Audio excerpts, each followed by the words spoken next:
Ever since the crafter came out, people have been making the Kelp Smelter, and I'm not unique. I've been trying a little bit. Helix has been trying some, and he actually made a build that we really liked, and we're showcasing that to y'all today. Honestly, I think my favorite one as well. I like this. It's nice, it's compact, it's tileable, and it actually works kind of like an XP farm, but let's crack right into it. I really did want to show this build to y'all earlier. I was sick last week, and just coughing all the time, so I do apologize, but we'll start by showing you guys how the build comes together. Then we'll talk about kind of some fun features, some fun things you can do with it. And so let's get started. So first off, we have the upward facing fighting crafters design here at the bottom.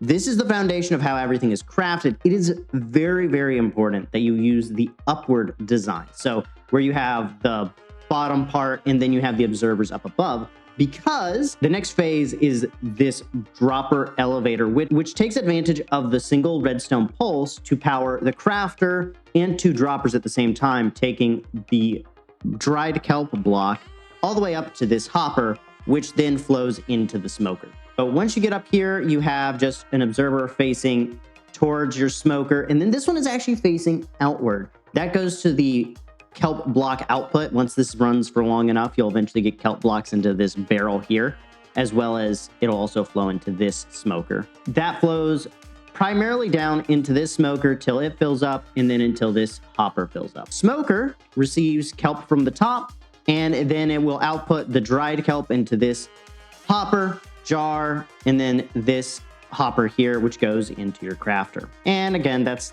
the build. It's not really complicated, but it is really nice. Again, fully tileable, and I would say relatively resource efficient. A couple things to note. First off, with this build, you can ignore everything up here. All that you really need is these two hoppers. Everything above that is just input. The other fun thing is that if you use a lever, you can hold that, wait for a dried kelp to come out, and then you want to make sure to turn that lever back off. You'll get XP from this. It's very, very little, but still XP is XP. If you have a large enough farm, I would say it would be worth it. Otherwise, I would just not bother and use something like a cactus smelter that's maybe attached to the output of this system. That being said, super easy, but if you do leave it locked for too long, you will build up too much kelp and you can run dry. So again, make sure to just flip that lever back off, and that's pretty much where it lands. Again, this is a really good design and definitely something that I'm considering putting in a project I'm thinking about doing, which is a redstone factory, where we sit down and go through different redstone components, figure out how to build them, and ultimately build kind of a mega build that we can take into my current SMP that I'm playing on, Purplecraft Productions. Make sure to check that out. I'll be streaming on Friday night, which is the day that I'm recording this, and probably on other days. So make sure to check it out, but that all totals up. Now, I am running a test right now to see how long this takes to smelt. I did accidentally destroy the smoker halfway through, but I did make sure to replace all the items, so everything should be running relatively close to accurate. It's still been running for about an hour now, and we still are not quite done. Still worth checking out, because I want that number to see how long it takes to smelt a full chest. So, yeah. I'll see you guys in just a moment. Okay, and the last block is done. Well, that wasn't how that was supposed to go. Oh, well.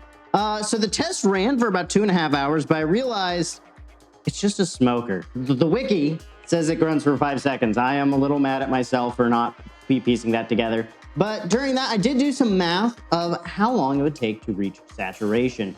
So if I go ahead and replace that smoker real fast, I'm just going to run through the inventory real fast. So you have 1 stack of items that needs to fill up here, and then 5 right here. This is going to be a big part of the problem for dried kelp. And then doing all the math, basically you need about 3 chests to reach saturation for this system. You could significantly reduce that by basically taking some non-smeltable item, like the dried kelp, right? And then just putting 1 in each of these slots. And then that would take it down to 2 blocks. And that would pretty heavily reduce the amount of items you need, which, because you're using the dried kelp block to smelt, by every 20 that you reduce it by, which this does 3 sets of, because this is 4 sets of 3 20s, so that's 3 times. So this is about 12 pieces of 20, you're going to reduce the number of kelp blocks you need by 20, by 12-ish. And that's going to heavily reduce the amount of chests, of course, because 20 kelp blocks is like 9 times whatever. But it adds up really fast is basically what I'm saying. So that's kind of my last piece of advice. With all this said, leave a comment down below. Would you like to see the redstone factory idea? And are there any cool redstone ideas that you would like to show me? Make sure to pop over to my Discord. It's in the description. Pop over there and go over to the projects area in the nerd chat or just in the gaming chat and showcase some of your builds. I might showcase them here on the channel. And without further ado, this is Negative Light signing out. God bless y'all and have a wonderful rest of your day.